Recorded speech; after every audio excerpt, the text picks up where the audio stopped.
Who is Gen Z? What do they care about? And why does it matter to your business? Today's episode of the Silicon Alley podcast, we are talking about all things Gen Z. I'm William Glass, CEO and co-founder of Ostrich, and of course, your host of Silicon Alley. AnneMarie Hayek, the founder of Global Mosaic, ZSpeak, and the author of the upcoming book, The We Generation, is on the podcast to dive into all the things that you need to know about Gen Z, how they are changing the political and cultural landscape and what that means for your business, and why culture matters. And if you don't get this right, you will lose out and your brand will no longer become relevant. If you haven't already, go ahead and pound that subscribe button so you get notified when new episodes of the Silicon Alley podcast air every Friday. Without further ado, I hope you enjoyed today's episode of the Silicon Alley podcast featuring the AnneMarie Hayek.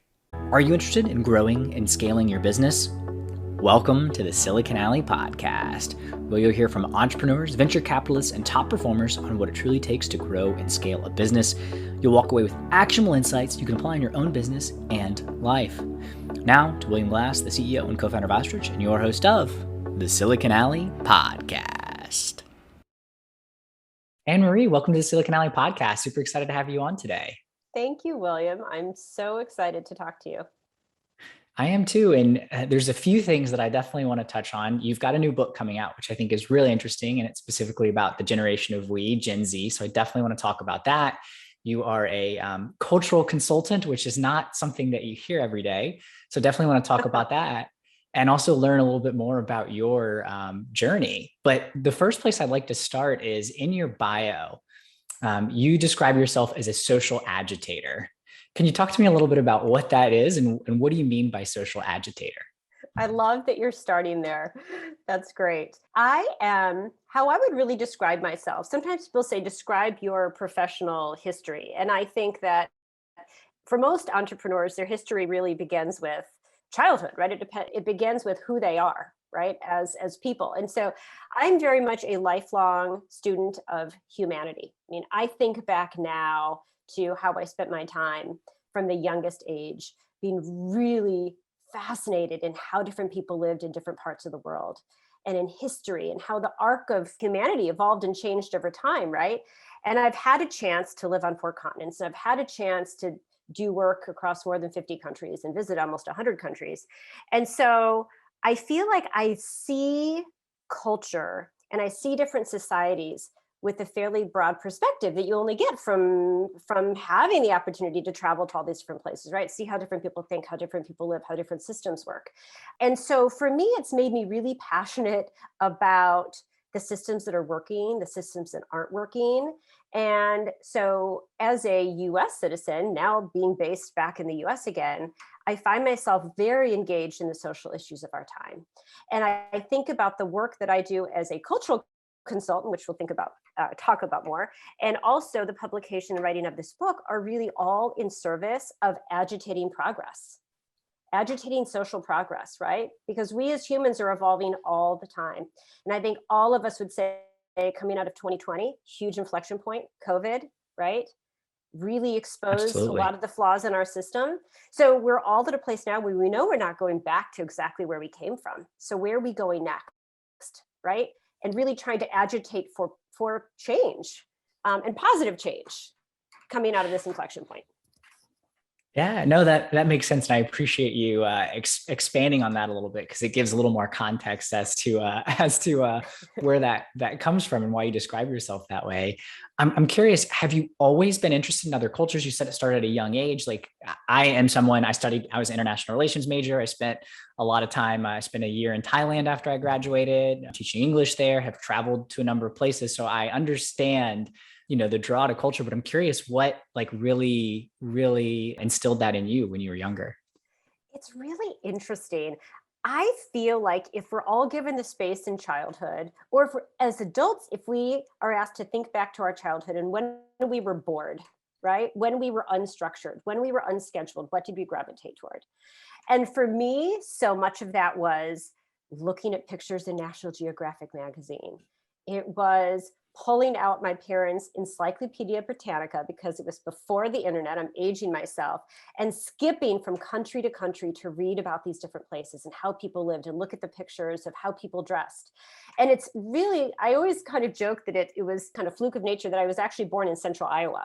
So I was not born in New York City. I was not born in London. I was not born in a hugely global place where I was inspired by the global community around me. It was really something that was inside myself. And as soon as I had the opportunity as a young adult, all I did was live overseas and travel overseas, and for really most of the last 30 years.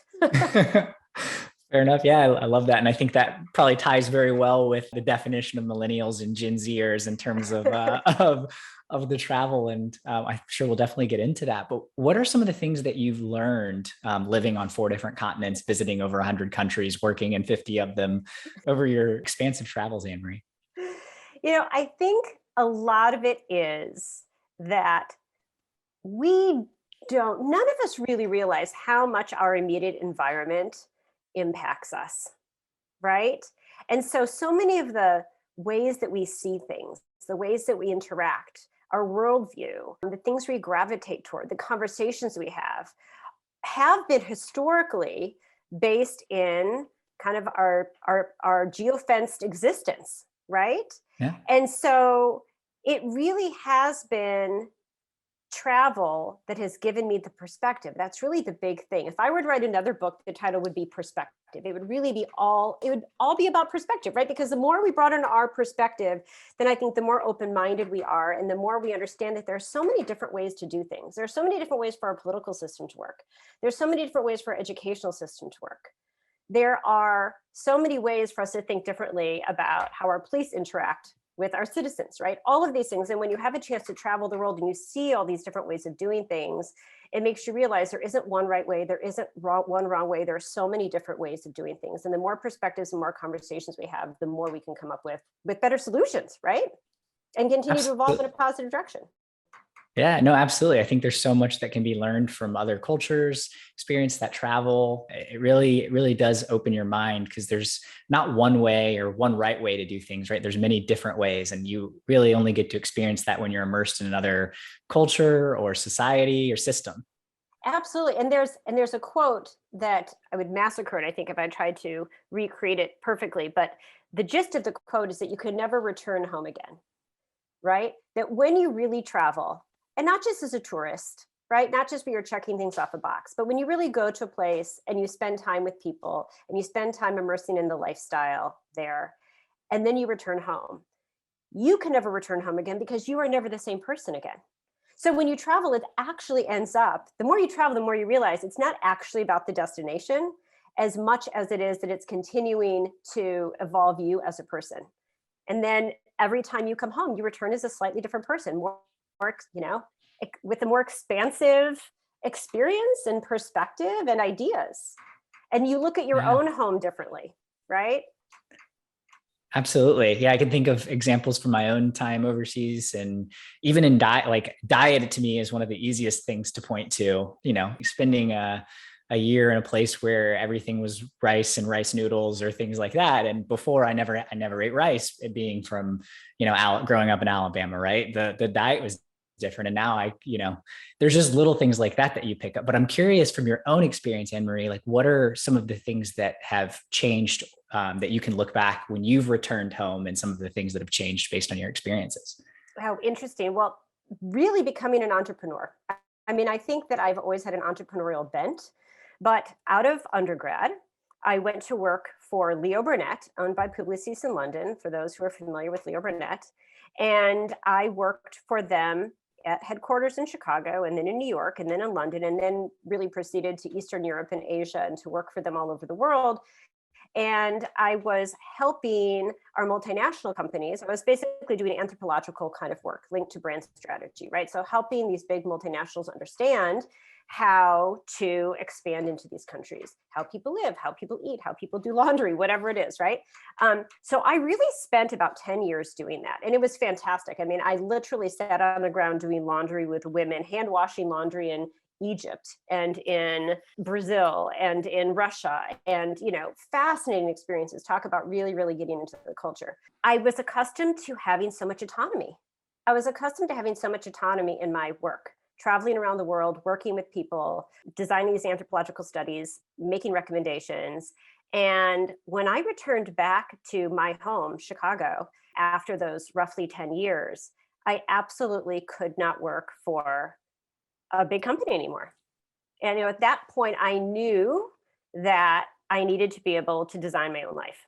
And I wanted to be able to do exactly the kind of work that I loved and really lit me up and that I had done a lot of. And similarly, I had spent so many years living in Europe where there's this life-work balance, right? And so that always drew me to entrepreneurialism as well, because the reality is, even though I may work 80 hours a week frequently, and it's doing something that I love, right? But I can do it from anywhere I want to most of the time. I travel a lot. I've done things with my kids, for example. I was running a project in China, wanted them to be exposed to Chinese language. We moved to China for 6 months when they were in second and fourth grade. And we just lived there, and I did all my work from there because I can, right?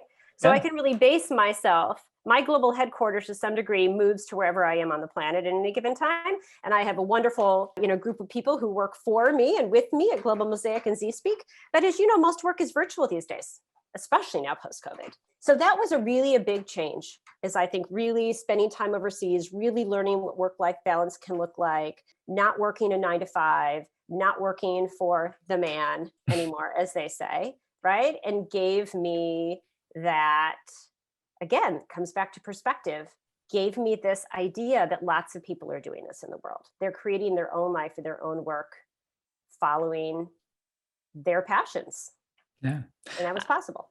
I love that. Yeah. Going from being in Iowa, looking at National Geographic and actually getting to see and experience those places that you were only getting to see through a magazine as a kid, and wanting that ability to continue to have those experiences through entrepreneurship. I love it. Absolutely. It is So, a thrill. So talk to me about starting the business. What was that process like? So you had obviously the drive, you no longer wanted to work for quote the man and be told that you've got to be in the office from 9 to 5 and you can't go to a soccer game or go spend time in China with your kids. So what was the process like of actually starting the business? Well, it is related to your comment about what a cultural consultancy is as well, right? Because I think this is what we get to do as entrepreneurs, is we get to create what we want to create, and we get to call it whatever we want to call it as well. And so I knew that I wanted to try to create this company, my first company, founded in 2002, called Global Mosaic. And I decided that it was going to be a cultural consultancy. And initially, clients and people would say, I've never heard of that. What's a cultural consultancy? And I said, very honestly, I made that up, but that's what it is. And that's the service that we provide. And what I was really passionate about was helping, and we have now to date worked with many of the largest companies in the world, to fast growing startups, to governments, to presidential candidates, understand culture and cultural movements and cultural trends and what's coming and where are we headed and how are people living differently and thinking differently and what are their wants and needs, or how are those things evolving? And so that was something that I knew that I wanted to do. But for all of us as entrepreneurs, we don't know if it's going to stick, right? All you can do is put it out there, hang the shingle, as they say, and see what happens. For me, because it's a consultancy and because I had really strong relationships with the clients that I had worked with over 10 years, I was fortunate that when I started Global Mosaic, that I started it myself, solo, just to put it out there, see what happened, it immediately took off. So I still remember receiving my first project, and my profit on that first project was $14,000, which I thought was really exciting at the time, even though, of course, I was earning much more than that. I was previously working as an SVP, global strategist for BBDO before I quit to start my company. But I remembered someone hired my company to do this, right? So that felt big. But within 3 years, we were doing over $1 million in business and just have continued to grow. So I didn't have to seek funding. It was really building on relationships that we had, and it was really doing good work. And as it turns out, cultural consultancy is something that is in demand in this world. And I think for a lot of good reason, right? Because we are evolving all the time. And companies and organizations and governments and presidential candidates need to understand where we're going and why. And Yeah. And I think it's appropriately named as well, global mosaic, right? You're putting together this mosaic of all the different cultures and subcultures and things across the world, and helping people, businesses, understand these different cultural movements and why they should care about them.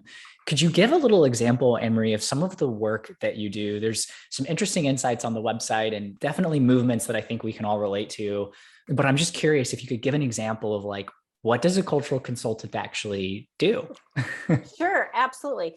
So we have worked with, and just for confidentiality, I won't list client names, but for example, we have worked with pharmaceutical companies and consumer health companies, and helping them understand this trajectory toward health and wellness and the importance of things being natural, and worked with them to create a whole division of their company that's based on natural healthcare products, right? This from a company previously that was all based in chemical, right? So really helping them understand this whole transition to natural.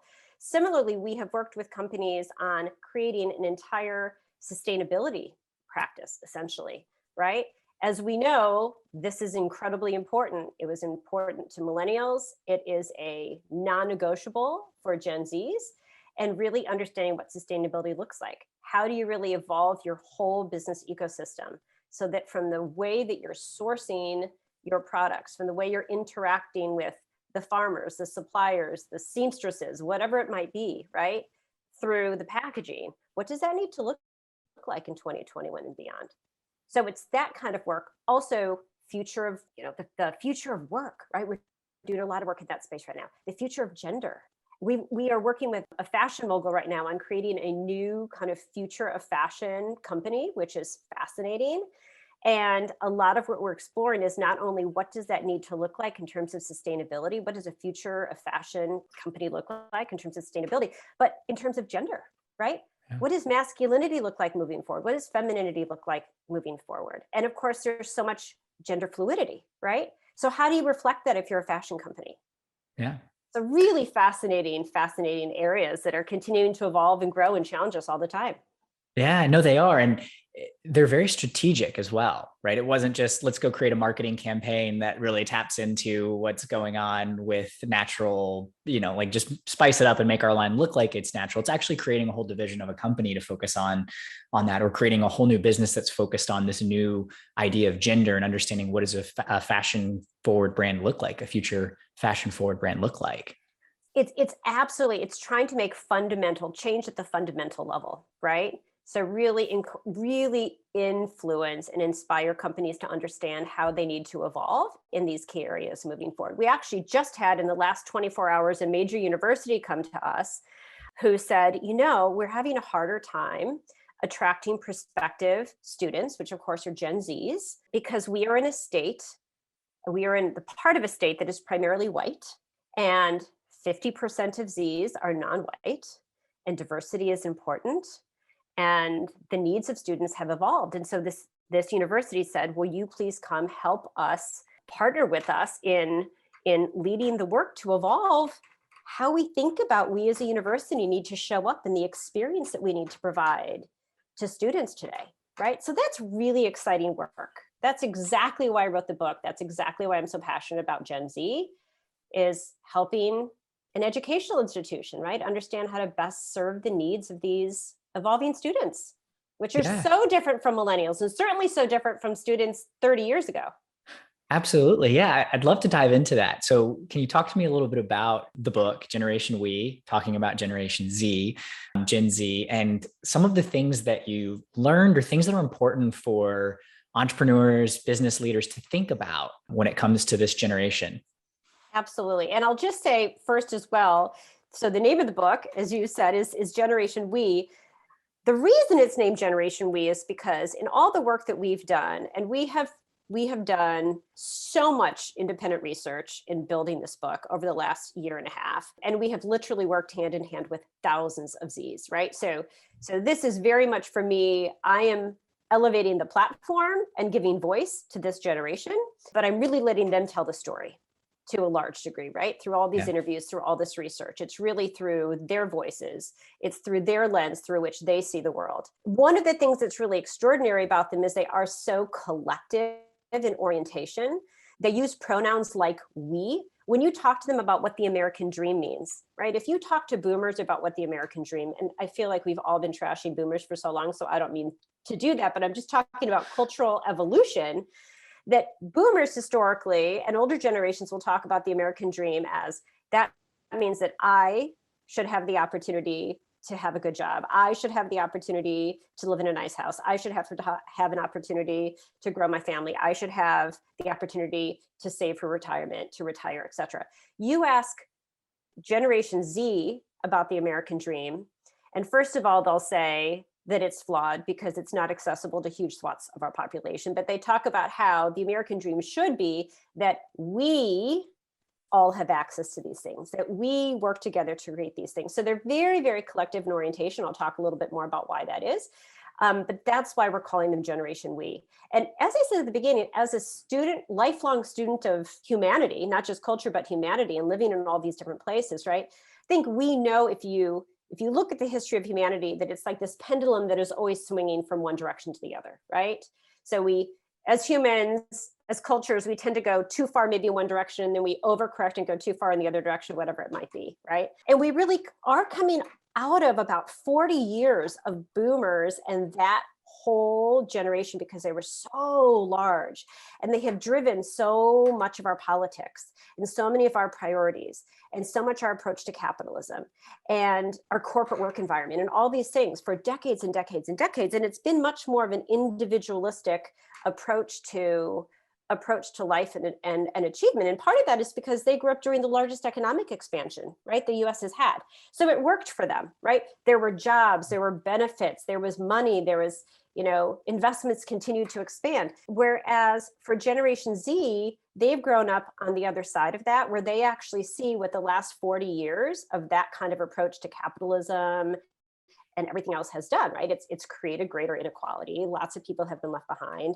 It has degraded our climate, right? It has not valued our planet or the people or the animals or a lot of the inputs into our products, et cetera. So they are very collective in nature because they now see clearly where we stand and what's required. And they see it very much as a collective effort that is required moving forward. So that's why it's called Generation We. And that's and so I'll talk about a couple of the things that to me are really most compelling about them. But I want to go, and one of them is that they are so unified. They're actually the largest generation now in the US and in the world. They make up 27% of the US population. We have all been obsessed with millennials for the last 15 years, right? And so now that conversation is beginning to change. Now Generation Z is actually overtaking millennials as the largest generation. They're expected to surpass them in terms of earning power and spending power by the end of this decade. But that's not really what makes them most powerful. What makes them most powerful is how unified they are. And remember how we were talking about when I was growing up, I had to travel to broaden my perspective. And if I hadn't had the opportunity to travel, if I had stayed in central Iowa, I would most likely continue to have a much more limited worldview. No judgment there, just based on what my life experience had provided to me. What's extraordinary about Z's is they were only 3 years old when the iPhone came out, right? They were literally in elementary school and all these platforms came out, Instagram and YouTube, you name it, right? And their number one app is TikTok. So millennials are Instagram, right? Z's are TikTok. They get their news on TikTok. They spend, the far majority of Z's will say TikTok is the app best suited for their generation or where they spend the most time. And what's extraordinary about TikTok is the algorithm is very, very different than the algorithms on things like Instagram or Facebook, where we open Instagram or Facebook potentially, right? And you see who you follow, you see your friends. So it kind of reinforces that echo chamber. Whereas on TikTok, the algorithm is more crowdsourced. So yes, you see things from your friends, right? But you see whatever is really trending. And what Z's post on TikTok are real stories, right? And so on any given day, a Z may open up their TikTok and what they see on their For You page when they open it up might be a young Black man talking about an encounter he had with the police the day before. It might be a young trans teen in Alabama talking about what that experience is like of trying to come out and trying to explore that identity, right? In a place that might not be as open to it, for example. It may be It may be a larger sized teen who is talking about what it's like to go shopping for clothes. And so what this has done is it has allowed this whole generation to almost have the experience of traveling the world and understanding all of these diverse perspectives and lifestyles without actually having to travel. I think like the corollary would have been is imagine when you were growing up, if every morning you came down to breakfast and there were 10 strangers sitting around your breakfast table and they were your age, say you're 15 years old, you come down to breakfast, there are 10 15-year-olds you've never met before representing the country and the world and all giving you a short little story about their life reality.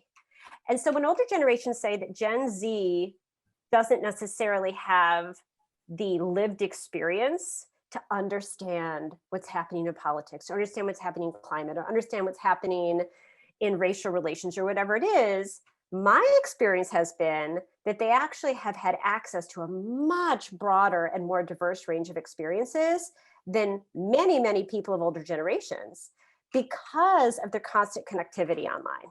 Yeah. And so they're very unified, and that's where their power comes in. Yeah, that's really, really interesting to think about. And I like how you framed it as, say what you want about TikTok. It is the app, right? For Gen Z, but it is stories, right? You have to do well on the app for something to become trending. There's usually a story, a narrative, which isn't necessarily the case for some of the other platforms like Instagram or Facebook. It can just be kind of screaming and yelling, and that's the narrative. But there's actually stories that educate and bring in all these diverse perspectives.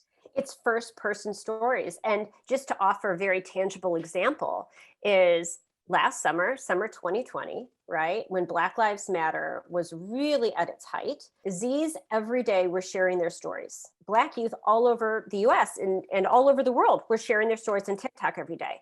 And Z's were having conversations around what people were experiencing. And whether a Z was white or Asian or Latinx or whatever, they were part of that conversation, and they were building this kind of shared empathy by hearing all of these stories. At that exact same time last summer, Netflix, to those of us who are not on TikTok, those of us maybe of older generations that are not on TikTok, they had a special feature of the movie The Help during Black Lives Matter. Right, which for any of us who've read the book or seen the movie is basically about a white, wealthy, affluent Southerner's relationship with her Black nanny and maid. Well, that's very different. That's not the same kind of authentic storytelling that Z's are accustomed to. Yeah. So Z's are accustomed to first person storytelling from the protagonist, right? From the source. Yeah. AnneMarie, what do you think are the implications, right? You've really painted a great picture of how Gen Z thinks, this collective we, seeing all these different perspectives, having a lot of empathy. What do you think are the implications culturally, as well as from, thinking about an entrepreneur or business perspective? Culturally, I'll start with culturally, and then I'll go into business perspective as well. Culturally, a couple of things that are happening that are going to be just incredibly huge. And one is culturally the way that we think about diversity, right? And it's been said that Gen Zs are the most diverse generation. They absolutely are. But I think that people don't fully understand the implications of that. So the US has had a white majority, right, since our founding. Yeah. And in fact, if you think back to boomers are 82% white.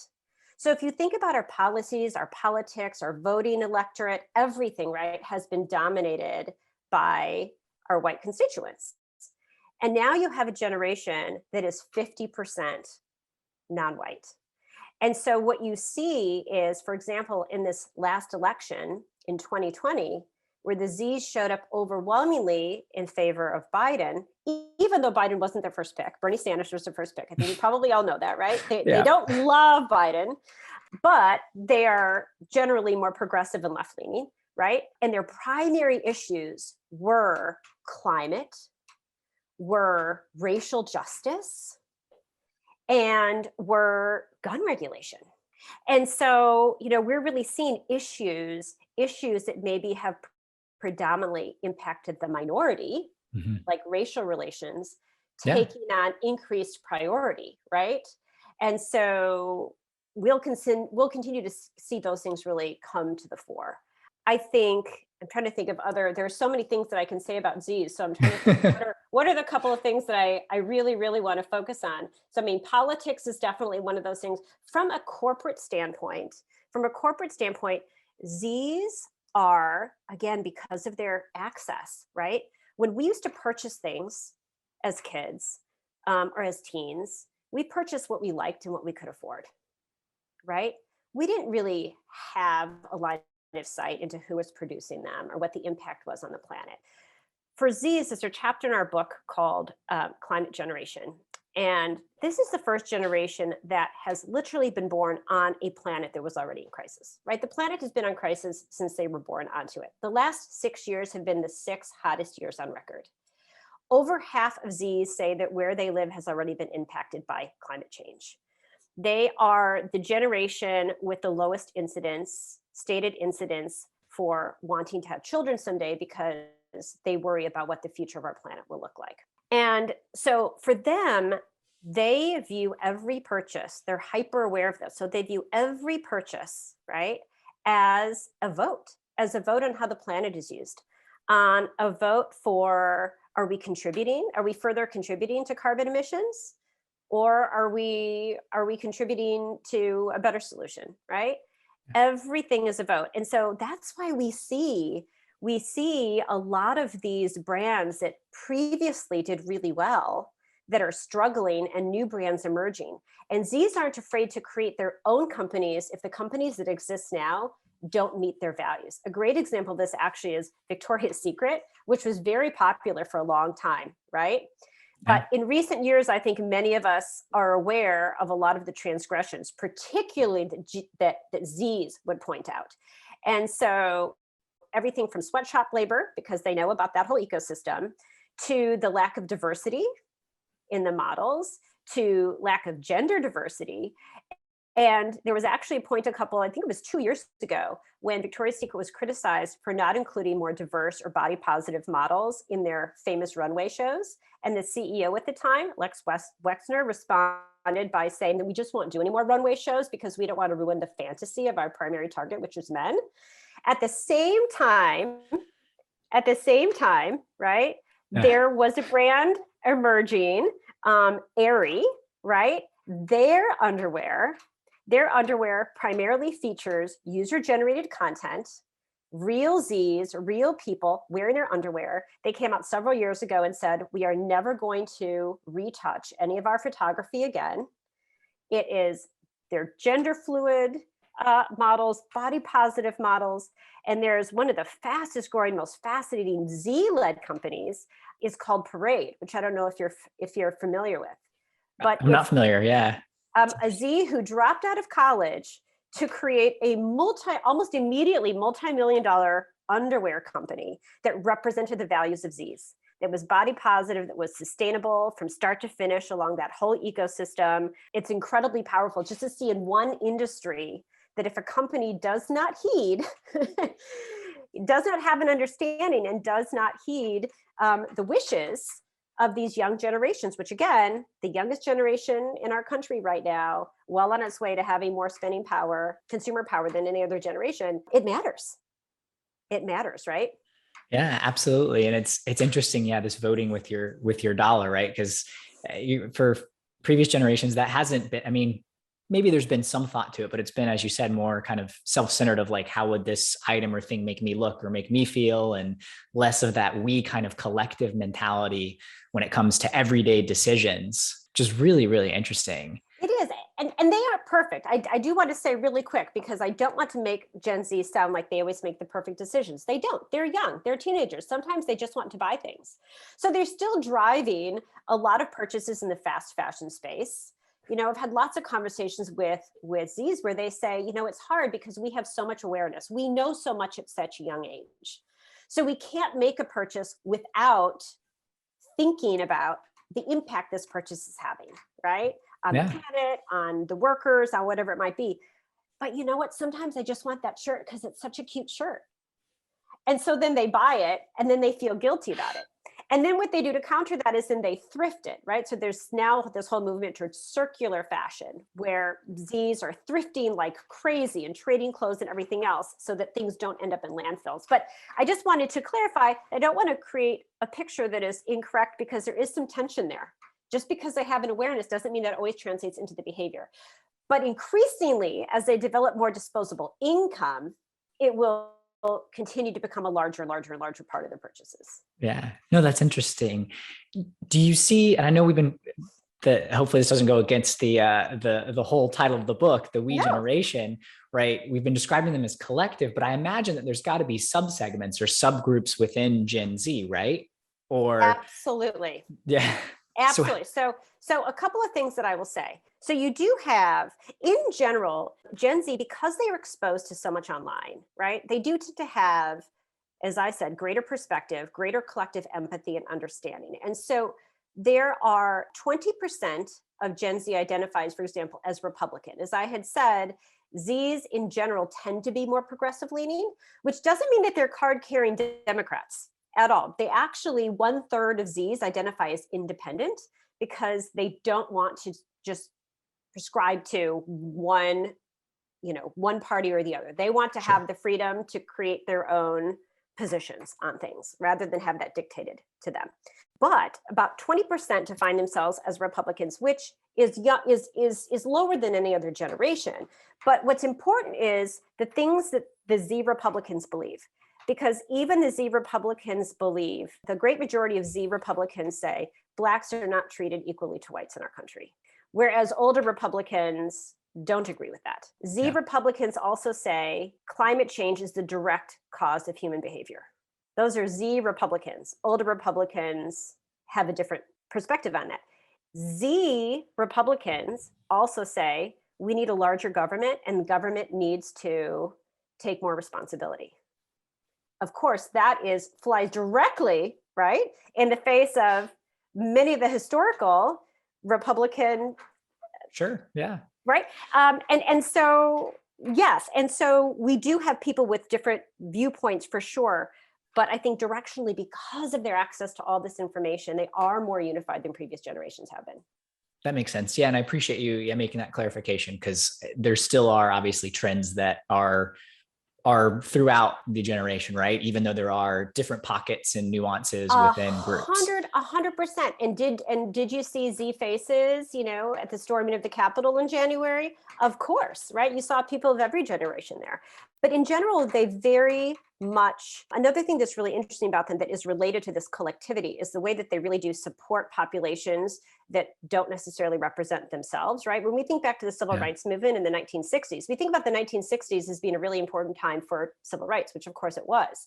But the largest civil rights protests in the 60s were very small relative to the people who showed up, for example, Black Lives Matter over the last year. And the other thing is that those movements were largely led, right, by the Black community.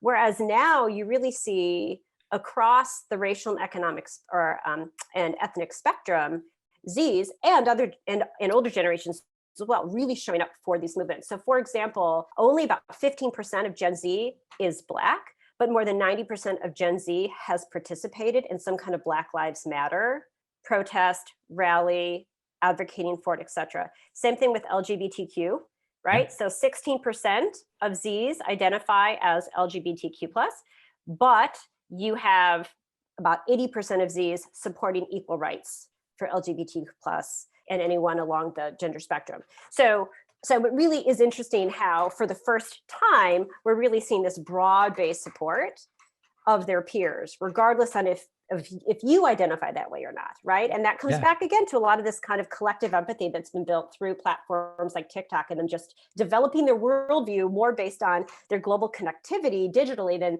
the conversations limited to their dinner table, right? Or their town or city. No, yeah, I think that's really interesting, right? If you think about social movements, previously it's always been that community that's either being oppressed or whatever the issues are that are standing up. Whereas we're now seeing that there's other groups that are looking in, and Gen Z specifically saying, hey, this isn't right. We're going to stand up even though we're not a part of we don't identify as LGBTQ, we're not Black, but we still support these movements. Absolutely. And allyship, right? We've heard a lot about what it means to be an ally, I think a lot the last couple of years. I mean, that's really an idea, the idea of allyship, right? So you may not be Black, you may not be Asian, you may not be trans, but you can be an ally to those communities, right? Which means that you show up and you help elevate the platform and elevate awareness, but you hand the microphone over to the people in those communities, right? And let them speak for themselves. So that is something that Z's feel incredibly powerfully about, is this idea of allyship and really being allies to each other. Yeah, it's really interesting. AnneMarie, in terms of thinking about using culture, and I know we focused on Gen Z because that's the book, and I appreciate you going in deep, but I want to take a little bit of a step back and think about there's a lot of other movements, especially if you go to Global Mosaic's website, you'll see some of the top ones that you guys have identified and talked about, which I think are great, such as like aging and how that's kind of changed in our perceptions around that.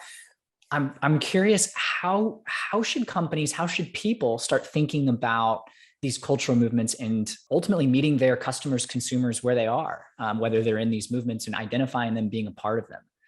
And are there specific movements that you have in mind when you ask that question?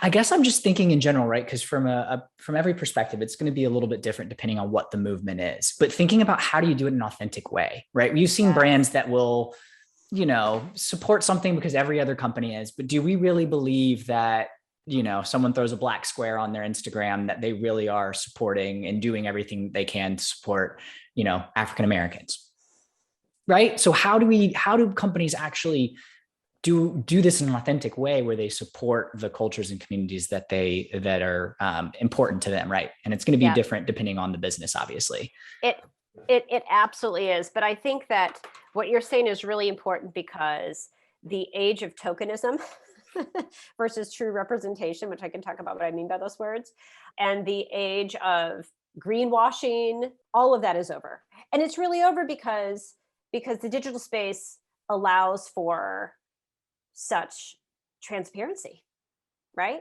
And so whatever a company really is doing is clear to people who want to research that, which again, for these younger generations, they spend a lot of time doing. And so, for example, we are working with the company on an ongoing basis where we are their internal Gen Z intelligence.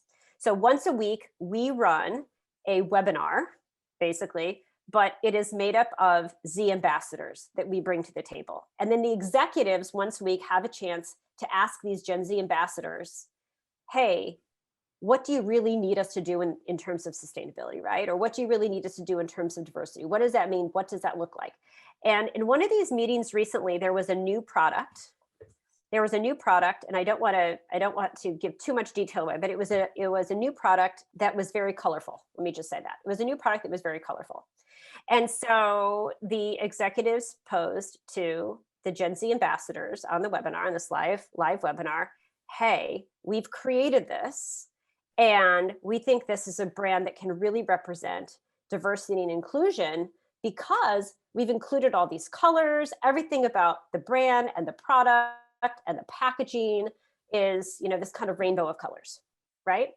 And the Z's called bullshit before they even finished presenting their idea. And the Z's said, right, we're so sick of the rainbow washing. We're so sick of the greenwashing. Tell me right now, what kind of true representation of diversity you have on your executive floor, you have in your board. Show us your HR hiring policies, show us how you're supporting legitimately the LGBTQ plus population. And so it's just not going to fly anymore. It's not going to fly anymore. We're really starting to see that, as I gave the example earlier, even in the underwear category, right? Around the companies that are really embracing this. And so it's really making fundamental change, which is why the work that we tend to do with companies or educational institutions or whatever it is, really begins at the fundamental level.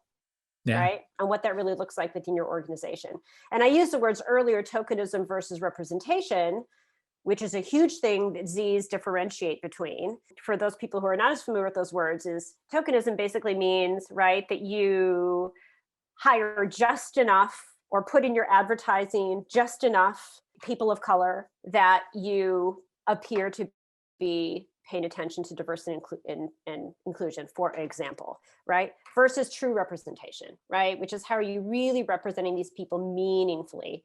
And it's interesting because Z's even really called that out in the political space. So when Kamala Harris was elected, right, and the rest of the world was cheering, and Kamala is an amazing achievement for all kinds of reasons, right? Not to be denied. I'm simply representing the Z perspective on Kamala, was that while the rest of our many people, I shouldn't say the entire rest of our country, but while many people were celebrating the fact that we had our first Asian, our first, right, all of these things that Kamala was, right? And Z said, well, okay, that's skin color, that's ethnicity, that's important, but what have her policies been that have impacted communities of color?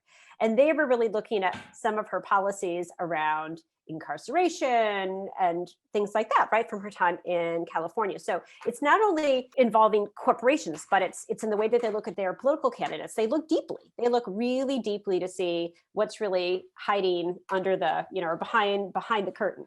Yeah. And I think part of that also goes to what we have access to, right? We have access to more information and history than we've ever had because of social media, and, people can do their own research in ways that was not possible 20 years ago. Absolutely. And there is a flip side to that. The last chapter in my book is called The Gen Z Burden. And it's a really important one. It's not one to ignore because Zs have access to all this information, right?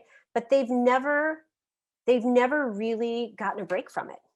They've been on their digital devices from a very young age. And even if you think back to when 9/11 happened, right? And millennials were relatively young, many of them during 9/11, but most millennials in when that happened in 2001 didn't have devices, right? They didn't see that unfold themselves. So their parents, their educators had the opportunity to really present and lead discussions and things around what had happened and what happens next. Where think about these Zs are growing up, they wake up in the morning and they're watching, not only are they participating in live shooter drills from the time that they're in preschool, right? But they are seeing on their phones, they are seeing mass shootings, unfold. They are watching, videos of police brutality on their phones. They are watching the wildfires engulf homes and towns on their phones. And so it creates a lot of stress. And the AP has actually had to create new vocabulary to diagnose Zs and the level of stress that they have around the potential of encountering a mass shooting at any time, around the potential of their home disappearing because of a wildfire or a hurricane.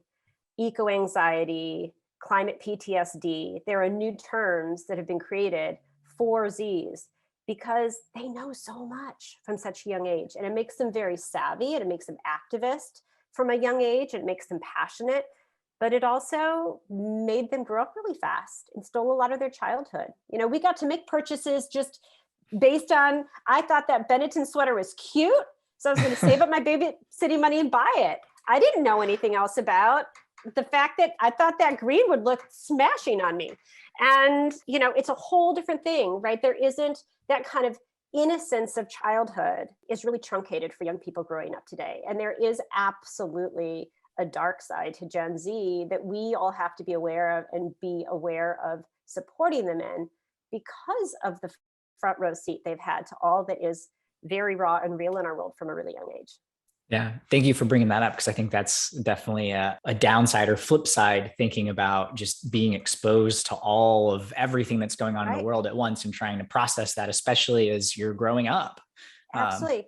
I mean, the spaces that used to be safe for us, right? Our bedrooms used to be safe spaces, right? Where you could get away from the world, right? But now that's the place where you open your phone and you watch these things unfold live. So there really aren't any safe spaces for young people anymore in that way. Yeah. AnneMarie, I'm curious, in the context of the book, but also just larger picture of your life, how do you define success? Like, what does success look like for you?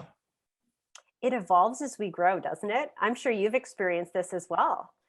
So for me, when I founded Global Mosaic in 2002, at that time, success was the dream, was to be able to work with the kind of companies and organizations and presidential candidates and all the amazing people we got to work with that really cared about culture and that really wanted to listen and be open and hear it, right? And that was amazing to me, that I could create a company and make a livelihood doing that. That was in my 30s. In my 40s, I had children.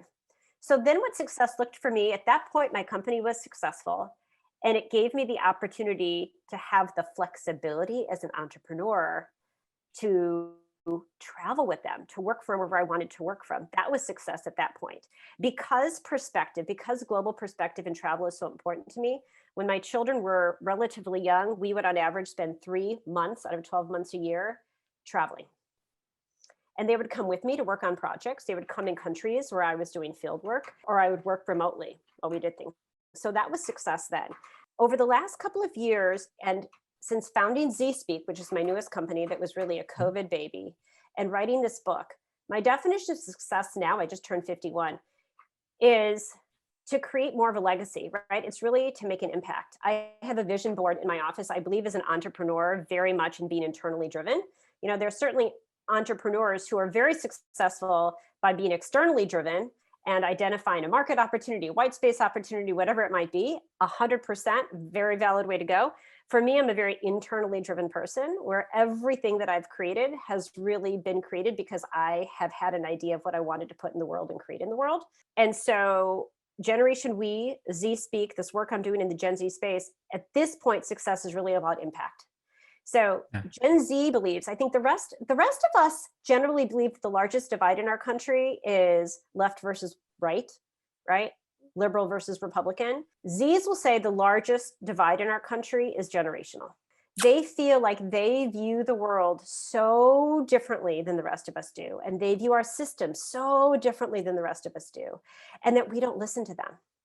And I think that there's a lot of truth in that. If we think of what the media, and this is a big part of why I wrote this book, when you look at the media, the main thing that the media says about Gen Z is that they're digital natives and they are staring at their phones all the time. And they are on their phones all the time. They are on their devices all the time, but it's not just silly TikTok videos. It's creating this shared empathy. It's authentic storytelling. It's broadening perspectives. It's allowing them to have real conversations with people very diverse from themselves and think about what the future can look like and devise ideas, right? So there's so much that's happening on their phones that are very positive. In addition to that, the media talks about how they're obsessed with the media, right? They're on their devices all the time, criticizes their cancel culture, which even Z's will admit that cancel culture has gone too far. But the intent was to create accountability, right? So that we could progress and move things forward. And we hear a little bit about their angry street protests. And what else does the media tend to cover about them? I feel like there's something else. Depression. Pronouns. Depression. True. Depression. A lot of obsession about pronouns. Why do we all need to use pronouns now? And so I just feel like the real story about Z's was not being told, right? Those are all very superficial things to be sharing for the most part. Certainly mental health, not at all superficial, very, very important. But the real story about who these are, why they are who they are, the story isn't that they're on their devices all the time. The story is who the devices make them, right? The story isn't just that they're the most diverse generation. The story is because they're so diverse, what does that mean for what the future of our world and our politics and our policies and everything look like, right? And so success for me now is really creating an impact by allowing more conversations to happen, to break down this generational divide so that we can get more Zs and more older generations talking to each other and understanding these ideas and understanding these broader perspectives, right? Just sharing, okay, boomer memes versus Zoomer memes, I mean, we're not getting anywhere there, right? And so I think through the authentic storytelling, coming back to the power of authentic storytelling, the book is really a lot of authentic storytelling so that older generations who read this book can really understand beyond the superficial things being written in the media, here's who these young people are. And don't be afraid of them. I think a lot of older generations are afraid of them, right? They're afraid of getting canceled. They're afraid of using the wrong pronoun. They're afraid of saying the wrong thing. I'm starting a Forbes column on Gen Z in September. And I've already decided that my first Forbes column on Gen Z is going to be called Don't Be Afraid. Because so many older generations and business leaders and government officials are afraid of Gen Z because they feel like they're angry and they want to change our systems, but they don't really understand what they want, Yeah. right? Do they just want to tear everything down? What do they want? Help us understand what they really want and how we can help achieve that. Yeah, no, I love that. I think that's so important. So I'm a millennial, towards the younger end of the millennial, but still squarely in the millennial bucket. And my focus is on financial wellness. And I supported a financial literacy camp a few weeks ago with primarily high school students, so Gen Zs. And I knew going into it, I had a little bit of anxiety around like, am I going to be able to like communicate? Like, I don't know if I know what's going on culturally here. Like, I feel like out of the loop now when it comes to understanding Gen Z, and it's really interesting. So I can empathize with that sentiment and the need that's there. It is. And the other thing that I'll just say to build on that I think is really great evolution as well is you probably remember growing up and the whole conversation around creating safe spaces, right? Creating safe spaces, especially for young people, where they weren't exposed to things that maybe they weren't ready to be exposed to, or whatever that might be, right? Gen Z, because they've grown up in this world where they have access to everything that is real and raw 24/7, they've created this idea of brave spaces. So they define their spaces not as safe spaces where people protect themselves from having hard conversations, but in fact, brave spaces where everyone's brave enough to show up and to speak truth. And that's what they're doing on their digital platforms. And that's what they want us to do. That's what they want us to do. And they say older generations aren't willing to show up in their brave spaces, right? They were not willing to cross over. And they want us to show up in their brave spaces, and they will forgive us for using the wrong pronoun or whatever it might be. They want to be having these conversations with us. They want to be listened to. They want us to treat them as the citizens that they are. There is a young Z who is incredibly impressive, who we've worked with for the last year. And he is one of the young Zs. He's 23 years old, young Black man. And he is incredibly involved in voter rights, the movement around voter rights, specifically in Georgia, but really nationwide. And one of the things that he has said is that he feels like in the political sphere that older generations, right, that politicians treat older generations as constituencies to be served, but treat Gen Z as a constituency to be managed, like kind of to hold at arm's length. Like, we have to manage these crazy kids who are asking us to defund the police. We have to manage these crazy kids who are in the street and we don't really know what they're yelling about now. And instead of holding them at arm's length, right, and trying to manage Gen Zs, embrace them, engage them, ask them. They want to have these conversations. And that's what my new company, ZSpeak, is doing, right? Is we have literally thousands of Gen Z ambassadors who've signed up to be ambassadors with our company. And when companies come to us and say, hey, help us understand what we need to do in the sustainability space or the diversity space or the gender space, or help us understand how Zs think about this or that or the other thing, we literally show up with Z ambassadors who get to have the conversation directly with executives, right? So it's not just us interpreting, but it's really fomenting these conversations cross-generationally so we can understand each other and we can understand some of the ideas, right? And some of the increased requirements for how Zs would like things done differently moving forward. Yeah. I love that. I think it's powerful and makes a lot of sense, right? Especially if from a Gen Z perspective, one of the biggest divides is generational, right? Whereas if you look at older generations, we look at politics, look at whatever probably politics, right? Left and right is probably the biggest thing, at least in the United States. Yeah. And I think that's really, really interesting because there's not agreement on what that nuance is. So right. The ZSpeak really allows that. That's awesome. AnneMarie, this has been a lot of fun. I really appreciate you taking the time. And I feel like I could keep asking questions and we could continue down this for many more hours, but I do want to be respectful of your time. Can you please, anything last words you want to leave with the audience? And then please let us know how we can get the book and connect with you outside of this podcast. Excellent. Thank you. Well, I think that I would probably, as a final word, building on the last part of the conversation that we just had, whatever your generation is, right? Whether you are a millennial, whether you are a Gen X like me, whether you are a boomer, whether you are a silent generation, I think there's a tendency as we get older, right, to lean into the status quo a bit more and get a little bit more comfortable. And whether it's through reading my book or whether it's just to opening up more conversations, please do that, right? I think if there's anything that the last couple of years have taught us, it is that we all need more conversation, not less. And my hope is that this book is one avenue to doing that. So the book launches August 17th on Amazon. You can go to Amazon to find it, Generation We, The Power and Promise of Gen Z. You can go to my website, which is AnneMarieHayek.com, where you can purchase the book as well as an audiobook and just read more about the history of it. We also have profiles of some of the great Gen Zs that we included and interviewed and highlighted in the book if you'd like to hear more of their stories. And if anyone is interested in having further conversations about that, whether it be consulting or speaking or bringing some Zs into the organization, to have those conversations, let us know. It's what I'm all about right now. Awesome. Well, thank you. I'm super excited for the book, and I appreciate your time, AnneMarie. Thank you so much, William. Such a pleasure.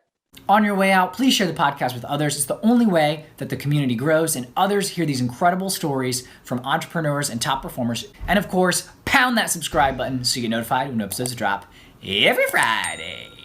I'm William Glass, CEO and co-founder of Ostrich, and of course, your host of the Silicon Alley Podcast. Have a very profitable day. You got no time to waste, but still you hesitate. Caught in a circle saying I'll never leave this place. Some words got you searching for the bright side.